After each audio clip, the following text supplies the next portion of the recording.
Facebook पे ही एक group बना था मुस्लिम स्केप्टिक्स, और उसमें मुख्तलिफ लोग थे ऐड, मुझे भी किसी ने ऐड कर दिया था। और बड़े, मुझे नहीं पता किसने बनाया, मेरा ख्याल है शायद अदरीस अदाज साहब ने बनाया था। बड़े अच्छे शायर भी हैं और बड़े अच्छे इंसान हैं, उनसे भी मेरी मुलाकात नहीं है क्योंकि वो ज़रा सोबर मुतहम्मल मिजाज और डिसेंट उनका जो है स्ट्रेचर, ऐसी मुंडे खुंडे टाइप शायद। तो वो सारे तो बड़ी बात होती थी उस ग्रुप में। उसमें फ़वाद साहब भी आ गए और भी लोग थे, और मैंने भी कुछ लोगों को ऐड किया, मेरे इवन अपने एक भाई, एक मेरे बहनोई, एक दो और लोग।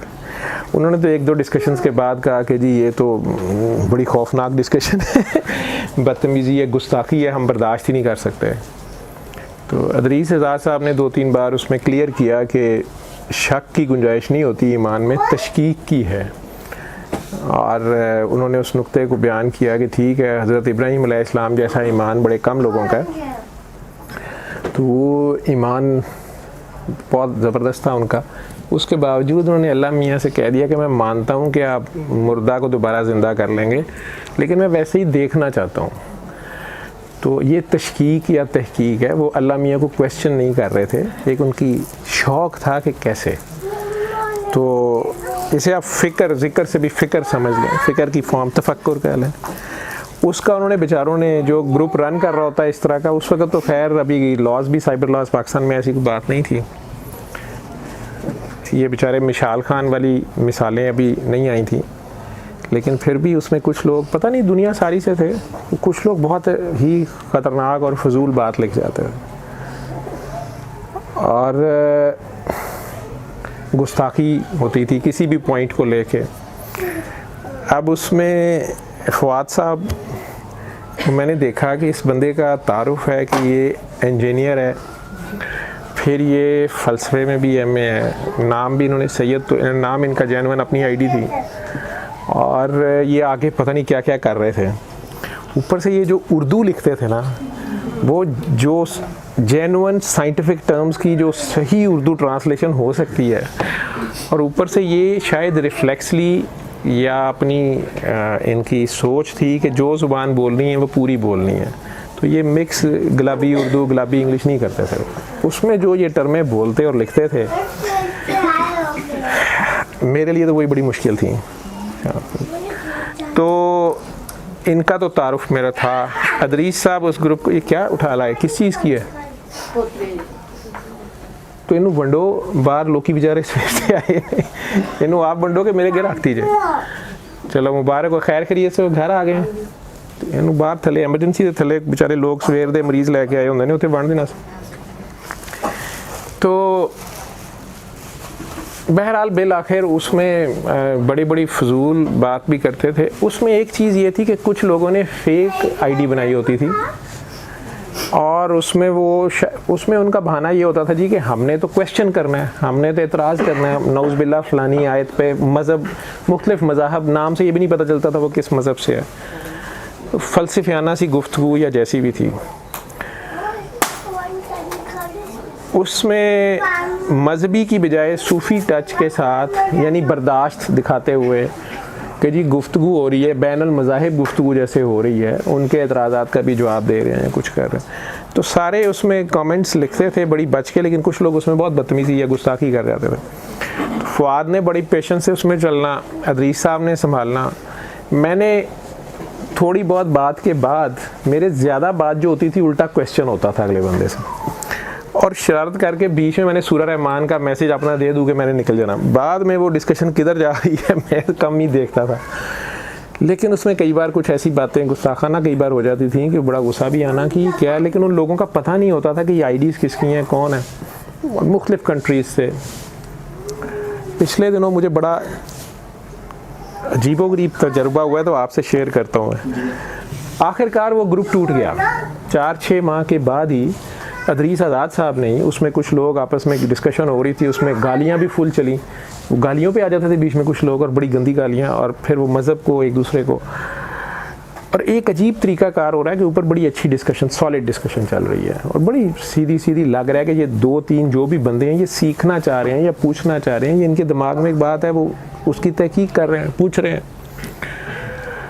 अब फॉर एग्ज़ाम्पल वो कोई करबला से रिलेटेड है, वो अहले बैत से रिलेटेड है, या वो खुलफाए राशिदीन के बारे में कोई बात है, या इस्लाम के किसी बेसिक कॉन्सेप्ट में भी इसमें थोड़े थोड़े इख्तिलाफात सारों में हैं।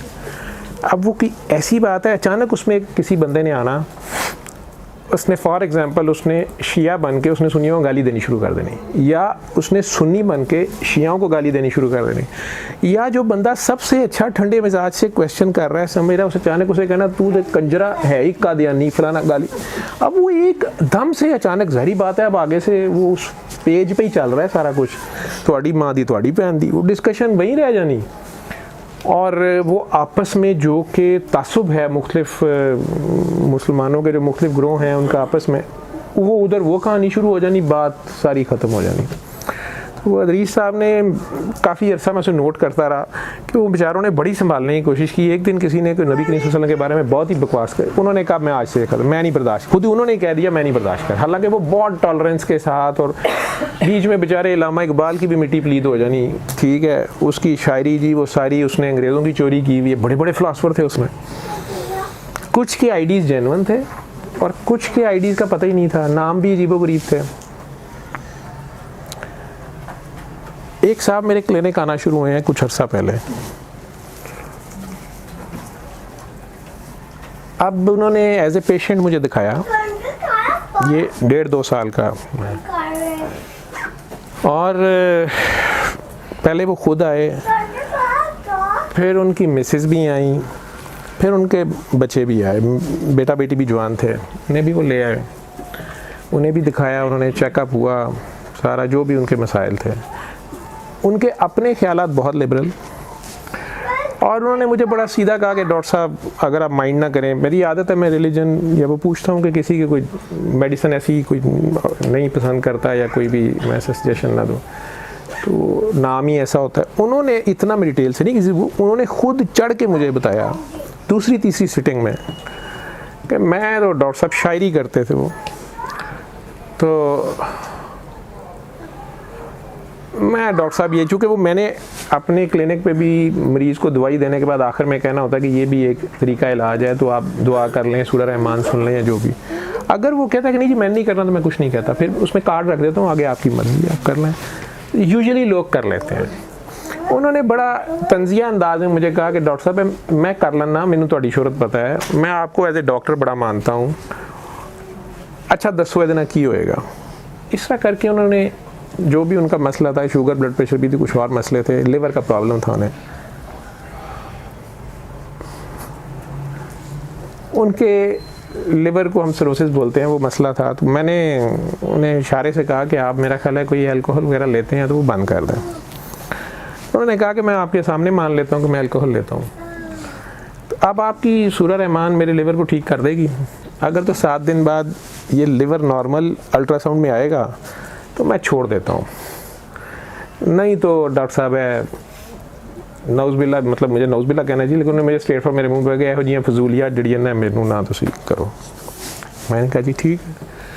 अब पता नहीं उन्हें क्या हुआ, वो एकदम से एग्रेसिव हो गए, कहते हैं कि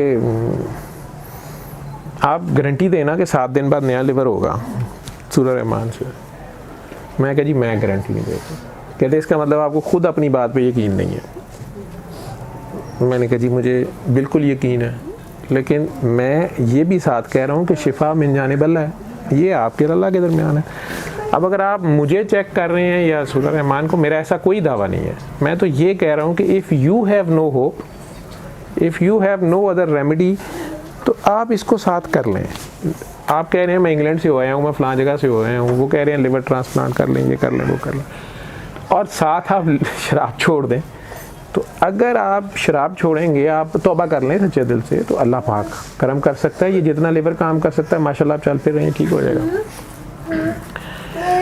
उन्होंने उसमें मुझे कहा कि डॉक्टर साहब सॉरी टू से मैं असल में एथेइस्ट हूँ, और पढ़े लिखे आदमी, मतलब मुसलमान, वो नाम भी उनका सारा कुछ। उन्होंने कहा अगर आप माइंड ना करें तो कुछ नहीं, उन्होंने और तारुफ नहीं दिया। उन्होंने कहा माए गुस्सा ना करो, मैनू मारना दियो, इस तरह की बातें, तो मैं नहीं मानता कोई अल्लाह शल्लाह। मैं चुप कर गया। मैंने कहा जी ठीक है, आपकी मर्जी है। एक आध विजिट के बाद वो अपनी मिसेस को लाए।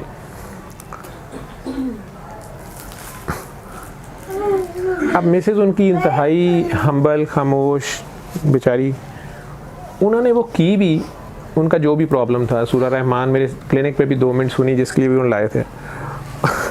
उन्होंने उनके सुनते हुए भी उन्हें टॉन्ट किए ठीक ठाक, कहने है मौलवी साढ़े कारी के गए, मुल्ला है, ये जाहिल है, इसको आप सुना दें, ये वो क्या। वो बेचारी, मैंने नोट किया कि वो उन्हें कुछ नहीं कह रही थी। और बच्चे भी उनके बहुत ही अब्बू जैसे, मतलब वो अम्मा का उसमें कोई रोल नहीं था। बच्चे भी उनके काफ़ी पढ़े लिखे मॉडर्न थे।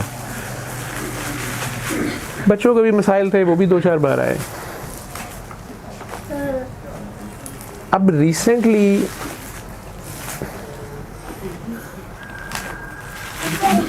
बड़ी फजूल और गंदी सी बात है, मतलब वो आए क्लिनिक पे, टाइम लिया उन्होंने, सुबह बड़ा डेस्परेट हो गए कि डॉक्टर साहब मैं दुनिया में आपके अलावा मुझे इस वक्त बस आपकी, मैं उस दिन टाइम मेरे पास था नहीं। मैंने कहा जी मैं पेशेंट्स, मैंने काफ़ी दिन बाद मैं दोबारा क्लिनिक में गया हुआ था बाहर, तो मैं नहीं डॉक्टर साहब मैं तो आके बाहर बैठ जाऊँगा, रात होएगी दिन होगा। मैंने कहा अच्छा आप आखिर में आ जाएँ। तो मुझे लगा कि शायद इनका लिवर डीकम्पनसेट कर गया, तो इनकी तबीयत ख़राब है, या कोई ब्लड वॉमिट आ गई है, या कुछ बात वो कोई ना बताएं, लेकिन फर्स्ट टाइम मुझे घबराए हुए मिले वो। उन्होंने जब वो आए, उनके बेटा बेटी भी साथ थे, अंदर आए। अब वो बड़ा अजीब सा माहौल, बहरहाल मुझे कहने लगे जी कि इन दोनों को सूरह रहमान सुनाएं। मैं परेशान, ये बंदा मुझे कह रहा है इन दोनों को सूरह रहमान सुनाएं, मतलब। और वो दोनों बच्चे वो बिल्कुल ऐसे जैसे वो मेरे सर पे एहसान करके अब्बे के साथ आ गए हैं। मैं वो बाजार ऐसे करके, वो बेटा भी बैठा हुआ है, बेटी भी बैठी हुई है। बीवी उनकी वाहिद, जिन्होंने मैं गया, जब मैं मतलब वो अंदर आए हैं, वो अंदर आके एक कोने में वो बैठ के उन्हें रोना शुरू कर दिया, वो रोई जा रही हैं।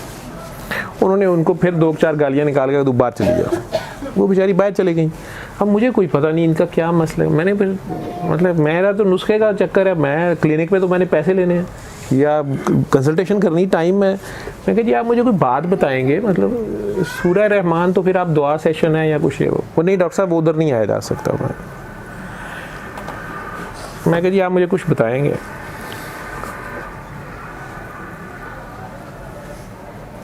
बड़े गाली बड़ी सी दे के दोनों को, तो उन्होंने कहा जी ये दोनों आपस में गंद मार रहे हैं। बड़े गुस्से में एक कहते ने असी बाहर जा रहे हैं, कनाडा जा रहे हैं, ब्याह असी आपस करना, बहन भाई। और अब ये साहब बेचारे सख्त परेशान, और वो कहे मैं अपनी अखा ना देखिया, और डॉक्टर साहब इन्होंने समझाओ।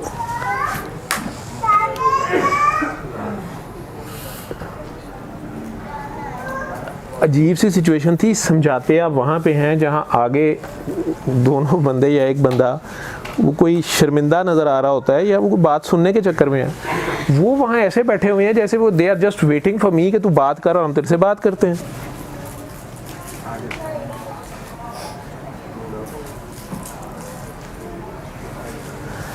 आप अंदाज़ा लगाएं, एक फिजिशियन है, वो क्लिनिक पे बैठा है और उसके सामने आके खुद फादर और वो 2 बहन भाई और वो पढ़े लिखे लोग हैं।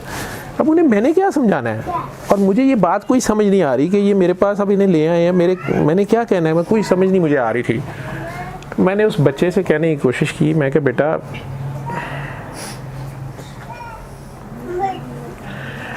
ज़िंदगी में बहुत बड़ी बड़ी गलतियाँ हो जाती हैं, हम ऐसे करते हैं कि शर्मिंदगी से अल्लाह से माफ़ी मांगते हैं, अल्लाह हम सब के पर्दे रखे, और आंखें बंद करते हैं, सूरह रहमान सुनते हैं और अल्लाह के आगे पेश होते हैं। अब वो साहब मुझे कह रहे हैं जी जी जी डॉक्टर साहब, जी डॉक्टर साहब। तो वो जो साहब थे, वो लड़का बड़ा अग्रेसिव कहता कि कौन सा Allah, and he is not talking to his father, he is talking to me. वो कहते sorry I am an atheist. मैंने कहा जी चले, आप अपने आप को तो मानते हैं, तो आप अपने आप के आगे पेश होके सुन लें। I don't want to, we did nothing wrong. उसकी बहन कहती है कि डॉक्टर साहब इसके टेबल के ऊपर इसके रूम में ओपन कॉन्डोम्स पड़े होते थे और पापा इसको कहते होते थे और यंग मैन, ये शादी का झंझट पालना ही नहीं चाहिए, मैं तेरी माना करके फंस गया। This is our old dated things, this is all outdated. तो अम्मी ने एक दो बार बोलने की कोशिश की थी, माँ ने हमारी बीच में, तो इन्होंने कहा था कि ये सब इसलिए था ना कि बगैर शादी के बच्चा पैदा हो जाएगा तो उसका कोई जिम्मेदार नहीं होगा, तो अगर बंदा सेफ सेक्स करे बच्चा हो ही ना तो सब अलाउड है, शादी की ये खर्चे करने की जरूरत नहीं। तो we do agree with this policy. तो हम दोनों आपस में क्यों नहीं रह सकते? हमारा आपस में इतना प्यार है, हम किसी नए बंदे को ट्राई करें। We are in a relationship. Okay, ये बैकवर्ड कंट्री है, ये आउटडेटेड लोग हैं और हम बाहर जा रहे हैं। मैंने कहा जी मेरा ख्याल है कि ये वहाँ भी अलाउड नहीं होगा। वो कहते हु केयर्स, हमें रजिस्टर कराने की क्या ज़रूरत है, we are in a relationship. वो बार बार, अब वो भाई साहब बेचारे कांपी जा रहे हैं। उन्होंने कहा कि ये गलत है, पता नहीं मुझे क्या हुआ है। मैंने उन्हें कहा जी किस तरीके से गलत है? आपने मुझे कहा था कि जब भी बात होती है कि दलील से बात करें, तो अब ये बच्चे क्या बात है? अच्छा, उसकी तबीयत ठीक है उसकी? अच्छा, अगर उसकी तबीयत अभी ख़राब हो रही है ना तो किसी काकी की मैं ड्यूटी लगाता हूँ, उसको दुआ करा देगा। अगर ठीक है तो बस ठीक। अच्छा, खेल रहा है तो मैंने भी ऐसे ही कह दिया उन्हें कि किस लॉ के तहत वैसे आप कह रहे हैं कि ये गलत है? डॉक्टर साहब बहन भाई हैं। तो मैं कह जी मज़हब के मुताबिक बहन भाई हैं ना, बहन भाई की शादी नहीं अलाउड है या कुछ। मैं कह एक दिन आपने मुझे हंस के कहा था कि आपको डार्विन की थ्योरी माननी चाहिए और सारा ये सब आउटडेटेड कहानी है आदम की, ये तो मुझे समझ ही नहीं आती, बहन भाई की शादी होती थी, ये होता था। मैं कहा आपको याद है? अरे डॉक्टर साहब इस वक्त पॉइंट स्कोरिंग का टाइम नहीं है। एक्चुअल रियलिटी में ये हो गया।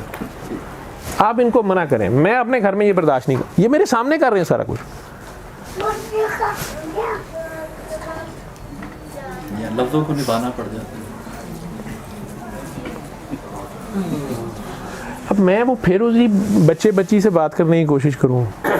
मैंने अपनी वही बात करने की कोशिश की कि बेटा देखो, आप लोग अपने आप को तो पहचानो, आप कहाँ से आए हैं, आप कैसे बने हैं, कोई मॉरल वैल्यूज़ हैं, आप रिलीजन छोड़ दें, आप इखलाकियात को ही देखें। अब वो लड़की भी बोले लड़का भी बोले, वो कहे कि जी पापा ने खुद हमें ओपन माइंडेड रखा है, this is all back dated. जो उन्होंने कहा वही लौट के आ गया उनके पास। मैं तो आज तक वो अल्लाह से माफ़ियाँ बड़ी मांगी, मैंने अल्लाह से दुआ भी की है, लेकिन वो कहने लगे कि we are already having a group, we exchange boyfriend girlfriend, पता नहीं उसे क्या कोई टर्म उसने बोली। वी इवन ऑफर पापा,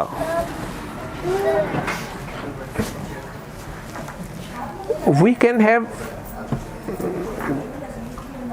exchange of partners, not permanent but maybe for just test. मुझे अंदाज़ा हुआ कि ये तो अब जो है मतलब ये वो हद आ गई है जहाँ पे आप कुछ भी नहीं कर सकते। तो अब वो साहब ने, जो मैं सरप्राइज़ हुआ, वो एकदम उठ के मेरे पाँव में गिरे हैं और मैं कहना शुरू हो गया कि डॉक्टर साहब आपको याद है कि वो मुस्लिम स्केप्टिक्स के ऊपर मैंने आपको बड़ी गालियाँ निकाली थी। मैं कहीं मुझे तो ये भी नहीं पता कि आप उसमें थे। कई फेक आईडीज़ मुझे नहीं। उन्होंने 3 आईडीज़ मुख्तलिफ कोई नाम लिए, वो भी मेरी थी, वो भी मेरी थी, वो भी मेरी थी। और डॉक्टर साहब वो जो मैं कभी शिया बन के सुन्नियों गालियाँ देता था और कभी मैं वो किसी मतलब गालियाँ देता था, कभी मैं शियों गाली देता था सुन्नी बन के, और कभी मैं कुछ करता था, ये मैं अकेला नहीं था, एक ये मेरी थी और ये मेरे साथ 3 और दोस्त हैं, एक कोई ऑस्ट्रेलिया में था और एक कोई पता नहीं कहाँ था।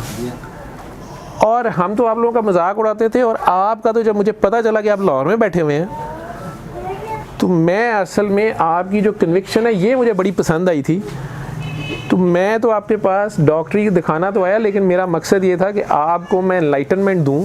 आप किस जहालत में फंसे हुए हैं, तो जितनी कन्विक्शन से आप ये काम कर रहे हैं, आपका दिमाग खुले और आप दुनिया में और सोचें, एलोपैथी पे रिसर्च करें, और आप मतलब जो मजहबी पाबंदियों में फंसे हुए हैं उससे आगे जाएं। That was shocking for me. वो जो उन्होंने एडमिट किया ना, मुझे 4-5 साल पीछे ले गया। मुझे उनमें से 1-2 आईडी याद है, 1-2 आईडी मुझे नहीं याद है। वो खुद ही नाम ले रहे थे और वो खुद ही बोली जा रहे, रोई जा रहे हैं। मैं उन्हें उठा रहा हूँ नीचे से, वो उठ नहीं रहे। ठीक है, अब वो लड़का बड़ा आवाज़ार होके तो उठ के कहता है, नाउ यू प्ले गॉड, ये आपको सजदा कर रहे हैं, और अगर आप इनका मसला हल कर सकते हैं तो करें।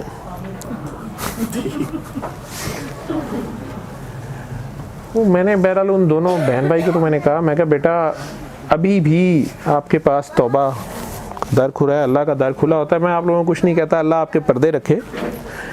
कुछ मैंने उनसे डिस्कशन की, वो दोनों बड़े ज़ोर से दरवाजे मार के, उनका एक ही बात था कि what is harm in it, we love each other rather than trying new people.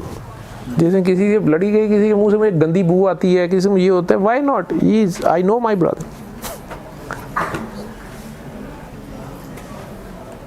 बकौल उन साहब के, वो तो चले गए हैं बाहर।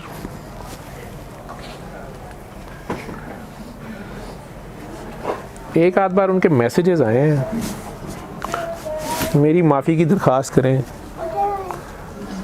जी हाँ, यही मेरी माफ़ी की दरख्वास्त करें। मैं उन्हें कहता होता हूँ कि वो कहते हैं मैं सूरह रहमान नहीं सुन सकता। वो कहते हैं मैं नहीं सुन सकता, मुझे मेरा लगता है कि हार्ट पाउंड करेगा, बाहर आ जाएगा सिर्फ अल रहमान पे। वो मिसेज़ उनकी वाहिद हैं जो चारपाई पे हैं आजकल। बकौल उनके उन चारी ने लिखा है कि इनके पेट में पानी पड़ गया है, वो सिरोसिस वाले के पड़ जाता है, पेट में पानी पड़ गया है, काले पखाने आते हैं, तो ये रोते रहते हैं। बच्चे बाहर चले गए हैं दोनों, वो नहीं बॉदर कर रहे हैं। और कसीदा बुर्दा शरीफ लगा के सुनते रहते हैं। मैंने कहा था उन्हें, मैं कहा आप ये सुने और आप इस तरह करें कि आप समझा करें कि आप मस्जिद नबी में हैं या सरकार दो आलम के रूबरू हैं, और आप उनसे माफ़ी की दरख्वास्त करते रहें। अब उन्होंने कभी कोई ऑब्जेक्शन नहीं किया। प्राइस बड़ी पे करनी पड़ी। पता नहीं, मुझे नहीं समझ आई। मैं उस वक्त से बड़ा शॉक्ड हूँ। उस ग्रुप में से एक वो एक्सपीरियंस हुआ, दूसरे आप माशाल्लाह जिंदा सलामत मुलाकात आपसे हो गई, मैं कल 5-6 साल, हाँ 4-5-6 साल बाद मुलाकात। इतने साल हमारी मुलाकात हुई। पहले हमारी इतनी ज़्यादा थी नहीं, बस हम थे लोग, डिस्कशंस भी कभी कभी होती थी। तो साहब उसको पेशेंस से चलाने की बड़ी कोशिश है कि लोग अच्छे तरीके से चलें, और उसमें फिर बात मतलब आहिस्ता उनको पॉजिटिव अप्रोच पे लाने की कोशिश। पॉजिटिव वो होते ही नहीं थे, वो आखिर में शरारत। अब देखें ना, एक बंदा खुद एडमिट कर रहा है कि 3 तो उसमें से मेरी आईडीज़ थी, और 2 लोगों का और नाम ले रहा है, अल्लाह जाने। वो मैंने अल्लाह से माफ़ी भी बड़ी मांगी, उन्हें भी मैंने कहा आप अल्लाह से माफ़ी मांगें। मिसेज़ उनकी कहती हैं कि डॉक्टर साहब मैं इनके सामने बच्चों का जिक्र नहीं करती, लेकिन मैं अल्लाह से पता नहीं सारी ज़िंदगी माफ़ी मांगती रही हूँ, दुआएं करती रही हूँ इनके लिए। मैंने इन्हें बड़ा मना किया बच्चों को ऐसे ग्रो अप ना करें। तो ये कहते होते थे कि अगर अल्लाह यतीम की मदद करने पे करता है, तो तुम यतीम थी, मैंने तुम्हारे पे शादी कर दी, फिर मेरा ये जो है ना, मैंने तुम्हारे सब, उनके बेचारी का शायद कोई पीछे नहीं है। वो कहती मेरा कोई नहीं है, मैंने ये नेकी कमाई हुई है ना। तो ये मेरे सामने ड्रिंक करते थे, मेरे सामने ये औरतें लाते थे, मैं बस एक कमरे में बंद होकर मसल्ले पर रहती, मेरा बहुत मजाक उड़ाते थे। मुझे कहते थे कि मसल्ले की बजाय बेड में आके मैं ज्वाइन कर लो। और अब मैं इनकी खिदमत कर रही हूँ, इन्हें माफ़ी अल्लाह से कहने मैं जी मैं अल्लाह का क्या लगाऊँ, मैं भी माफ़ी की दरख्वास्त कर रहा हूँ, आप भी करें। और वो बेचारी ज़्यादा पढ़ी लिखी नहीं है, कुछ सोशल मीडिया वगैरह को नहीं आता, तो मैंने उन्हें वो भी समझा, मैं कहा जी ये तो फेसबुक पे जो कुछ ये कह रहे हैं ना, मुझे ये याद है कि उसमें कई लोग बहुत बहुत बकवास करते थे, और ये जो कह रहे हैं खुद ही कह रहे हैं कि मैं पता नहीं क्या करता रहा हूँ। तो मुश्किल हो जाता था। अब ये मैं क्या कर सकता हूँ। तो लेकिन मुझे उनकी बीवी का सब्र, टॉलरेंस, उनकी वो ड्यूटी उस घर में मुझे नहीं समझ आई। मुझे फ़िरौन के घर में बीबी आसिया की समझ आती है, लेकिन वहाँ तो उन्होंने मूसा अलैहिस्सलाम की ड्यूटी की। यहाँ बच्चे तो दोनों गए, अल्लाह उन्हें तौबा की तौफीक दे किसी ज़माने में। मुझे अब लगता है कि जिस तरह ये चारपाई पे पड़े हैं और उन साहब का, बल्कि it's been more than a month, पता नहीं जिंदा है कि नहीं, मैं नहीं करता कांटेक्ट, क्योंकि वो रोना शुरू हो जाते हैं, माफ़िया मांगना शुरू हो जाते हैं, एक अजीब से फेज़ में जाते हैं। मैं सोचा था आप